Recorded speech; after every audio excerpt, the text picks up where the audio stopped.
Hello everyone, नमस्कार। Welcome back again to proxy Gyan. मैं आपका एजुकेटर सैयद शाहबाज दिल से स्वागत करता हूं हमारे प्रॉक्सी ज्ञान यूट्यूब चैनल पे। तो जैसे कि आप सभी लोग जानते हैं दोस्तों कि मेरी दूसरी नई सीरीज़ शुरुआत की है मैंने, जिसे हम DCA कहते हैं, that is daily current affairs analysis. जी हाँ। तो आज हम जो इम्पोर्टेंट करंट अफेयर्स है लेटेस्ट, जो 14 अक्टूबर के, उसके बारे में आज हम पढ़ेंगे दोस्तों। राइट। सो लास्ट लेक्चर में आपने देखा होगा, प्रीवियस लेक्चर में हम लोगों ने रॉयल्टी रेट्स के बारे में पढ़ा और बहुत ही इंपॉर्टेंट करंट अफेयर्स के बारे में मैंने डिस्कस करवाया था आपको। इसके साथ साथ मेरी और एक पैरेलल सीरीज़ भी चल रही है दोस्तों, जहाँ पे हम लोग इंडियन पॉलिटी की जो लक्ष्मीकांत है उस किताब को कवर कर रहे थे। तो ऑलमोस्ट हमने 60+ वीडियोस को कवर कर चुके हैं। 60+ टॉपिक आपने देखा होगा, बहुत सारे टॉपिक्स हम लोग कवर कर चुके हैं। अभी आई थिंक हम लोग पार्लियामेंट में हैं दोस्तों, वो भी 2-3 लेक्चर्स में ख़त्म हो जाएगा। राइट। अभी तक आपने वो सीरीज़ को नहीं देखा है तो फ्री ऑफ कॉस्ट सारे के सारे किताब अवेलेबल है वहाँ पे। आप जाके मेरी प्लेलिस्ट अगर मारेंगे, so Indian polity by Laxmikanth proxy gang, जब आप मारेंगे तो मेरे सारे वीडियोस आपको मिल जाएंगे दोस्तों। राइट। जो लेटेस्ट एडिशन है वो हमने कवर कर रखा है और आने वाले दिनों में और पूरी किताब हम उसको कंप्लीट कर देंगे। उसके साथ साथ पैरेलली जो है मेरे डेली करंट अफेयर्स की भी सीरीज़ आती है दोस्तों, जहाँ पे जो इम्पॉर्टेंट न्यूज़ आर्टिकल्स होते हैं उसको हम डिटेलली एनालिसिस करते हैं इन एवरी पर्सपेक्टिव। राइट। तो ये भी सीरीज़ मैंने स्टार्ट की है। रोज़ाना जो है सुबह में वीडियो आएगा और इंडियन पॉलिटी का जो है वो मिड आफ्टरनून या आफ्टरनून के करीब वो वीडियो आ जाएगा। ठीक है। तो उसके अलावा हमारे जो दूसरे एजुकेटर्स हैं वो भी NCERT पढ़ा रहे हैं। NCERT हिस्ट्री हो गया, NCERT पॉलिटी हो गया। राइट। और एनवायरनमेंट, हमारे जो वेरोनिका मैम जी हैं वो भी जो है एनवायरनमेंट पढ़ा रहे हैं थ्रू फ्लो चार्ट्स, आपको इजीली रिमेंबर हो जाएगा, वो भी वीडियोस अपलोड है। तो सारा का सारा फ्री ऑफ कॉस्ट है। तो वहाँ पे आप जाकर देख सकते हैं। इसके अलावा भी हमारा एक नया कोर्स हम लोगों ने लॉन्च किया है, दैट इज़ जीत निश्चय कोर्स दोस्तों। ओके। सो UPSC 2024 के लिए जो प्रिपरेशन कर रहे हैं एस्पिरेंट्स, उनके लिए एक बेहतरीन मौका है, जहाँ पे आपको जो है लाइव एंड रिकॉर्डेड क्लासेस मिलेंगे, वन ऑन वन मेंटरशिप मिलेगा दोस्तों। ओके। और सेशंस भी रहेंगे, हमारे जो सिविल सर्वेंट्स हुए हैं, इंडस्ट्री एक्सपर्ट्स हैं, उनके साथ सेशंस भी करवाया जाएगा। आंसर राइटिंग एंड एवेल्युएशन की जाएगी दोस्तों। आपके पर्सनल स्ट्रेंथ क्या है, वीकनेस क्या है, वो बताया जाएगा। ओके। MCQs के बारे में आपको बताया जाए, ओके, शेयर किए जाएंगे। हैंड रिटन नोट्स मिलेगी आपको। Right. Student oriented approach and personal attention मिलेगा दोस्तों। ठीक है। ऐसा नहीं कि जब आप जाएंगे इंस्टीट्यूट में तो कई हज़ारों बच्चों में बैठा गए, आपको डाउट पूछने का भी मौका नहीं मिलेगा। बट यहाँ पे एक पर्सनल अटेंशन यहाँ पे दिया जा रहा है आपके लिए। राइट। तो ये सारे के सारे फैसिलिटीज़ आपको सिर्फ 4999 में मिलेंगे। बहुत ही अफोर्डेबल जो है कोर्स है। एंड हमारे जो इंडस्ट्री के टॉप एजुकेटर्स हैं दोस्तों, उनके द्वारा एक कोर्स को डिज़ाइन किया गया है और यहाँ पे सिर्फ 50 स्टूडेंट्स के लिए लिमिटेड सीट्स हम लोगों ने दी है। अधिक जानकारी के लिए आप हमारा जो ये बार कोड है स्कैन कर सकते हैं, आपको सारे डिटेल्स मिल जाएंगे। राइट। तो चलिए शुरू करते हैं आज का हमारा लेक्चर विदाउट एनी डिले। और क्या क्या टॉपिक्स है वो मैं आपको बता देता हूँ। उससे पहले एक छोटी सी रिक्वेस्ट है कि आप हमारे चैनल को प्लीज़ लाइक, शेयर और सब्सक्राइब कर दीजिएगा एंड नोटिफिकेशन बेल आइकॉन को भी ऑन कर लीजिए, ताकि जितने भी इंपॉर्टेंट वीडियोस हैं जो भी हैं जैसे ही लाई जाएंगे आपको उसका नोटिफिकेशन मिल जाएगा दोस्तों। और आप हमारे जो टेलीग्राम ग्रुप भी ज्वाइन हो सकते हैं दोस्तों, लिंक मैं आपको डिस्क्रिप्शन में प्रोवाइड कर दूंगा। जो कि इम्पॉर्टेंट जो PDF है, जो अभी मैं आपको लेक्चर पढ़ा रहा हूँ, उसकी PDF भी आपको वहाँ पे मिल जाएगी। आपको नोट्स बनाने की भी कोई ज़रूरत नहीं है। राइट। सो बस ईयरफोन्स लगा लीजिए, ध्यान से सुनिएगा जो हम डिस्कस कर रहे हैं। नोट्स आपको ऑटोमेटिकली वहाँ पे मिल जाएगा दोस्तों। उसके अलावा भी बहुत सारे जो वीडियोस वहाँ पे पोस्ट किए जाते हैं, डेली करंट अफेयर्स वहाँ पे पोस्ट किए जाते हैं, स्टैटिक करंट अफेयर्स वहाँ पे पोस्ट किए जाते हैं। बस आप हमारे टेलीग्राम ग्रुप को ज्वाइन कर लीजिए। तो लेट्स स्टार्ट। आज का जो हमारा पहला टॉपिक है वो लार्ज ओजोन होल डिटेक्टेड दोस्तों। आप सभी लोग जानते हैं कि कई साल पहले जो ओजोन होल पाया गया था हमारे अर्थ में, धीरे धीरे वो रिकवर होना शुरू ही हुआ था। दोबारा से हमको एक large whole ozone hole detect हुआ है दोस्तों। या उसके बारे में हम डिटेल पढ़ेंगे। और रिसेंटली एक रिपोर्ट निकल कर आई है ऑन प्रधानमंत्री आवास योजना ग्रामीण, तो उसके बारे में डिस्कस किया जाएगा। और ग्लोबल हंगर इंडेक्स है, ओके, वेरी इंपॉर्टेंट है। इंडेक्सेस को लेकर UPSC का फेवरेट टॉपिक है दोस्तों। इसके रिलेटेड बहुत सारे क्वेश्चंस वो पूछता है, वो उसके बारे में डिटेल पढ़ाया जाएगा। और state PSC self read articles भी आपको शेयर किए जाएंगे। चलिए पहला आर्टिकल हम देख लेते हैं। पहला है लार्ज ओजोन होल डिटेक्टेड और Antarctica, is it a matter of concern? This is very important. Okay. क्योंकि रिसेंटली सैटेलाइट मेजरमेंट से हमको ये पता चला है दोस्तों कि एक गेंट होल पाया गया है on the ozone layer. Okay, कितना है वो? 26 मिलियन स्क्वायर किलोमीटर्स है दोस्तों। ओके, रफली 3 times the size of the Brazil. Brazil जो कंट्री है उसका 3 गुना ज़्यादा ये होल हमको वहाँ पे डिटेक्ट हुआ है अंटार्कटिका में। सो 26 मिलियन स्क्वायर किलोमीटर्स है। और ये चिंताजनक की ही बात है दोस्तों, क्योंकि जिस तरह हम लोग मेहनत कर रहे थे क्लाइमेट चेंज को राइट सुधारने में एंड हमारे एनवायरनमेंट को सुधारने में कई तरह के स्टेप्स हम लोग ले रहे थे, उसके चलते हुए ये न्यूज़ का बाहर आना एक कहीं ना कहीं एक चिंताजनक की बात है। क्योंकि एक ओजोन होल जो कि ब्राज़ील से इतना बड़ा, 3 गुना ज़्यादा बड़ा, 26 मिलियन स्क्वायर किलोमीटर्स, एक गेंट होल साइंटिस्ट बोल रहे हैं, आगे चलकर इसका प्रभाव होने वाला है। देखते हैं क्या होता है। एंड उससे पहले थोड़ा बहुत बेसिक्स के बारे में देख लेते हैं। What is ozone layer? So earth atmosphere comprises of 5 major layer. अगर आपने ज्योग्राफी की किताब पढ़ी हो, बेसिक ज्योग्राफी, आपने पढ़ा होगा 5 लेयर्स के बारे में। एक तो ट्रोपोस्फियर हो गया, okay, stratosphere, mesosphere, thermosphere and exosphere दोस्तों। सो प्लेन्स जो होते हैं, एरोप्लेन्स जो आप उड़ते हुए देखते हैं ना, जो प्लेन्स, वो स्ट्रैटोस्फियर में वो ट्रैवल करते हैं दोस्तों। ओके, ट्रोपोस्फियर की जो हाइट होती है वो 10 to 11 किलोमीटर्स होती है, उससे ज़्यादा नहीं होती। एंड स्ट्रैटोस्फियर के बाद मीजोस्फियर आता है। एंड सबसे जो लास्ट लेयर होता है वो होता है एक्सोस्फियर दोस्तों। चलिए वन बाय वन देख लेते हैं। So what is commonly referred as ozone layer with in stratosphere होता है दोस्तों, जो कि 15 से 50 kilometre above the earth surface होता है दोस्तों, जहाँ पे हमको ज़्यादा ओजोन लेयर देखने को मिलता है। एंड थिकेस्ट ओजोन लेयर हमको इसी स्ट्रेटोस्फियर में ही देखने को मिलता है दोस्तों। And layer is critical for planetary life has it is observe harmful ultraviolet rays from the sun. ये तो बेसिक चीज़ है भाई। सो ओजोन लेयर जो है हमारे अर्थ को प्रोटेक्ट करता है दोस्तों फ्रॉम सन के जो अल्ट्रावायलेट रेस होते हैं, यूवी रेस होते हैं, उससे प्रोटेक्ट करता है राइट। एंड ये जो ओजोन होल है एक एरिया है जहाँ पे जो कॉन्सेंट्रेशन ऑफ द गैस होती है वो डिप्लीट हो जाती है, ठीक है। सो इस तरह से अर्थ है हमारा, सपोज मान लीजिए ये ओजोन लेयर है, ओके। तो जिस जगह पे जो कॉन्सेंट्रेशन ऑफ गैस होनी चाहिए थी वो क्या हो जाती है, वो डिक्रीज हो जाती है, डिप्लीट हो जाती है, वहाँ पे ख़त्म हो जाता है। उसके वजह से क्या एम्प्टीनेस आ जाता है, तो वहाँ पे एक होल जैसा क्रिएट हो जाता है दोस्तों। पहला जो डिप्लीशन था वो हम लोगों ने ऑब्जर्व किया 1980s में, ओके। एंड उसके बाद जो है साउथ पोल में भी हमको कई तरह के छोटे होल्स देखने को मिले। एंड मिड 1980s में साइंटिस्ट ने एक फिगर आउट किया कि क्या ऐसा रीज़न है, क्योंकि जो होल था ओजोन होल वो धीरे धीरे बढ़ता चला जा रहा था दोस्तों। तो वहाँ पे कई तरह के एक्सपेरिमेंट्स किए गए, उनको चीफ कॉज जो था वो पता चला, क्योंकि बिकॉज ऑफ क्लोरोफ्लोरोकार्बन्स, ओके। इसके ऊपर कई तरह के चर्चे हुए, ओके। वो जो पेरिस का क्लाइमेट एग्रीमेंट हुआ था क्लोरोफ्लोरोकार्बन्स को रिड्यूस करने के लिए, क्योंकि यहाँ पे बहुत एक्सटेंसिवली इस्तेमाल किया जा रहा था एयर कंडीशनिंग में, रेफ्रिजरेशन में, राइट, प्लेन्स में। इस प्रॉब्लम को फिक्स करने के लिए मॉन्ट्रियल प्रोटोकॉल आया था 1989 में, राइट, ताकि ओजोन डिप्लीटिंग सब्सटेंस को हम रिड्यूस कर पाएँ। और उसके बाद जो है ओजोन लेयर रिस्टोर भी हो गया था दोस्तों, most of the ozone layer will be restored. But however अब फिर दोबारा से निकल कर आई है कि न्यूज़ के दोबारा से यहाँ पे गेंट होल हो गया है। सो अभी लेटेस्ट होल के बारे में जानते हैं। तो size of the hole over Antarctica is link to unique meteorological conditions. क्या क्या है, एक हाई टेम्परेचर प्रेशर होने की वजह से, ओके, और विंड स्पीड जो डायरेक्शंस होती है कॉन्टिनेंट उसकी वजह से हुआ होगा। In fact the hole grows and shrinks throughout the year. A hole opens due to the earth rotation की वजह से भी हो सकता है। And wind create a mini climate creating a shield over the Antarctica preventing from mixing with the surrounding air. So when the wind dies down the hole closes, ठीक है। तो रीज़न क्या है, हम लोग को वरी होना चाहिए या नहीं? तो scientist are confident that this year hole is not a cause of for concern.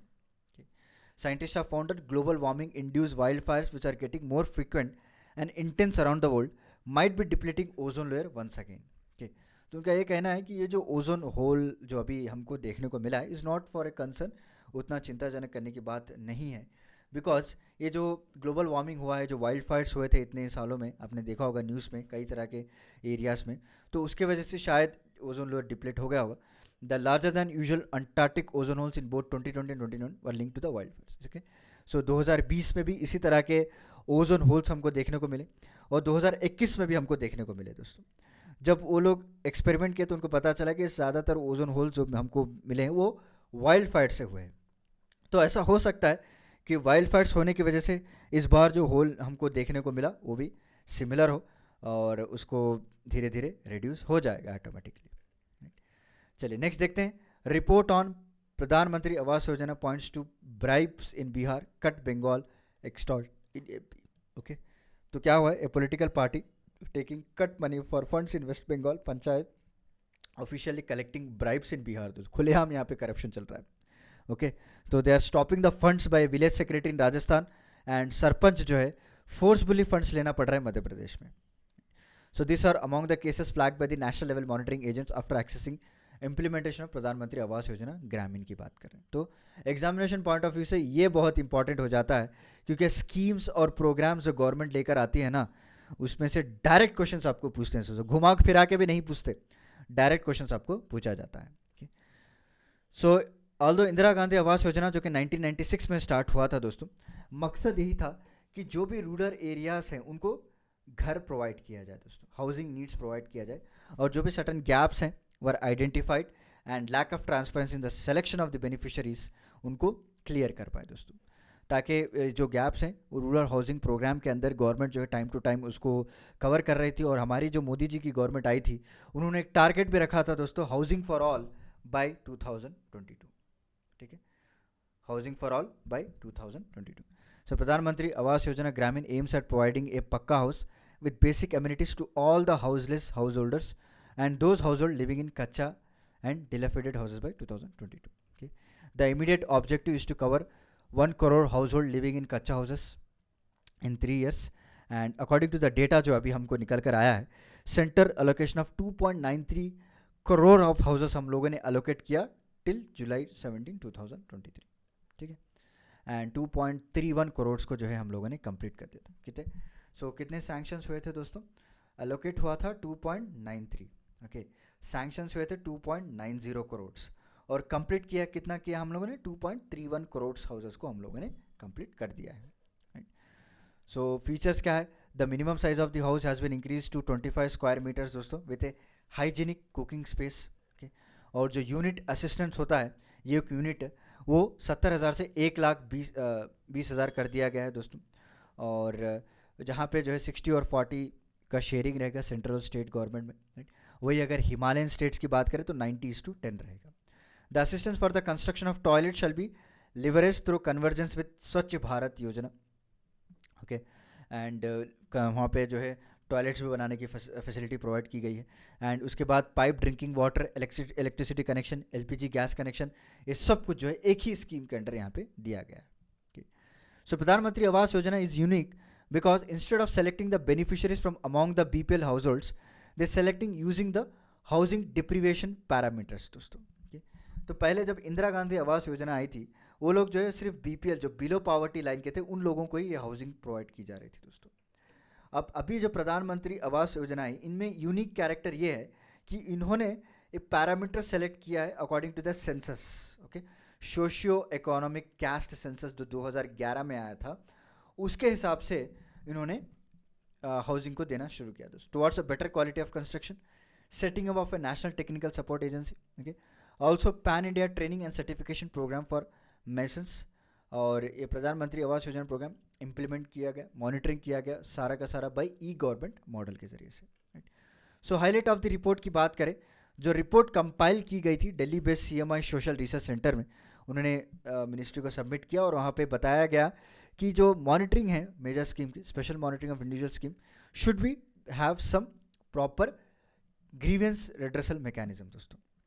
Okay, 3 phases में इन्होंने कैरी आउट किया। 42 एनएलएम एजेंट्स विजिट करेंगे, okay, in 85 districts from January 2022, और अनदर 45 को रखा गया इन 111 डिस्ट्रिक्ट्स मई 2022 में, और 43 एजेंट्स जो 110 दिसंबर 2022 में। और ये जो एनएलएम्स है वो required to visit select district to access the ease of living and experience या बेनिफिशियरी जो किस तरह से ग्राउंड लेवल पे इंप्लीमेंट किया जा रहा है उसके बारे में चेक किया जाएगा दोस्तों। Right, so phase 1 of report speaks of instance rent seeking और करप्शन क्या किया जा रहा है, किस तरह से हो, क्या कर रहे हैं लोग, ग्राउंड इंप्लीमेंटेशन सब कुछ यहाँ पे चेक किया जाएगा।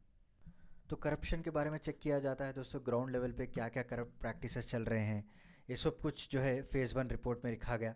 Right, and the report also talks about the political party collecting cut money from beneficiaries beneficiaries में जो पैसा अलोकेट किया जाता है उसमें पॉलिटिकल पार्टी अपना फंड्स काट ले रहे हैं, राइट.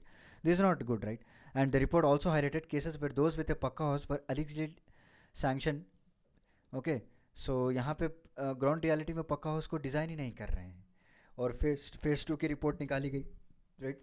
तो उसमें ये जो है इंदरघाट ग्राम पंचायत जो थी मध्य प्रदेश की शिवपुरी डिस्ट्रिक्ट में, वहाँ पे भी जो है कई तरह के फंड्स एलिजिबिलिटी विड्रॉ कर लिए गए. तो इस तरह से बहुत सारे इंस्टेंसेस हुए हैं और इसीलिए प्रॉपर एक्शन लेने का टाइम आ चुका है अभी. ओके, और जो भी बेनिफिशियरीज हैं उन्होंने भी बहुत बारी कंप्लेंट की है दोस्तों to the NLM team members that have been forced to give 5,000 to the village secretary after the first installment was credited into his account. Okay? तो इस तरह के ब्राइब और करप्ट प्रैक्टिसेस चल रहे हैं, इनके खिलाफ प्रॉपर एक्शन लिया जाएगा. ओके, देखते हैं आगे चल के क्या होता है. चलिए नेक्स्ट इंपॉर्टेंट आर्टिकल है, India ranks 111 out of 125 countries in global hunger index. Okay, so India का जो रैंक है 111 है आउट ऑफ 125 कंट्रीज़ में, क्योंकि रिसेंटली ग्लोबल हंगर इंडेक्स निकली थी 2023 की, right. while its progress against hunger nearly halted since 2015. तो क्या क्या ऑब्जर्वेशंस दिए गए पहले देखते हैं. So GHI is an annual publication was started in 2006. Okay, 2006 में जो है इसको स्टार्ट किया गया था बाय वेल्थ हंगर लाइफ दोस्तों and international food policy research institute. In 2018 international food policy research institute stop being a publisher. Since then the GHI has been brought out by 2 European NGOs और Welthungerhilfe ने start किया था. इनका objective क्या है? To comprehensively measure and track hunger at global and regional and national levels. क्या क्या parameters में चेक करते हैं ये भी देख लीजिएगा. पहले अंडर नॉरिशमेंट हो गया, the share of the population whose caloric intake is insufficient दोस्तों. ओके, सो अंडर नॉरिशमेंट जो होता है, इनकी जो पर डे जितना कैलोरीज वो लेना चाहिए वो इनसफिशिएंट हो जाता है दोस्तों. और चाइल्ड स्टंटिंग पे ये लोग मेजर करते हैं कि उनकी जो हाइट है, ओके, फॉर देयर एज वो कम होती चली जा रही, उसके पर ये किया जाता है. उसका चाइल्ड वेस्टिंग हो गया दोस्तों. उनकी जो वेट होती है पर्टिकुलर हाइट के लिए, मतलब इतनी हाइट के लिए बच्चा इतना वेट होना चाहिए, वो भी जो है नहीं मिलता है. और उसके बाद चाइल्ड मोर्टेलिटी पे रखा जाता है दोस्तों. So the share of children who die before their 5th birthday, मतलब 5 साल के अंदर अंदर जो बच्चा मर जाता है उसके पर कैलकुलेट करते हैं दोस्तों. एंड ओवरऑल यहाँ पे एक स्केल पे रखा जाता है, 100 point scale. 0 means no hunger. Okay, lower जो कि जितना स्कोर लो होता है उतना बेटर होता चला जाता है दोस्तों. So reasons for criticise by the government क्या है? So government contentions based on 3 grounds. Hunger definition, GHI uses an erroneous measure of hunger as it defines hunger in the terms of other variables beyond the lack of food. Okay.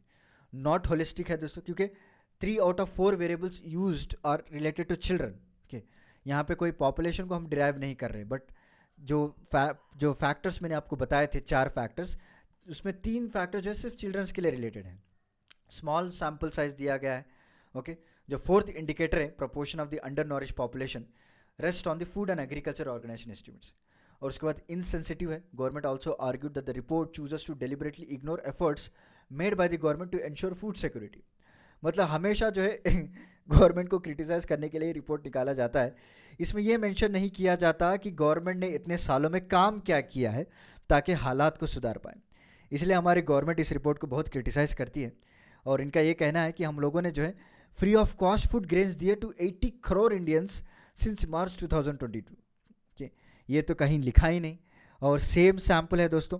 GHI uses the same data resources for all the countries to calculate the respective countries codes.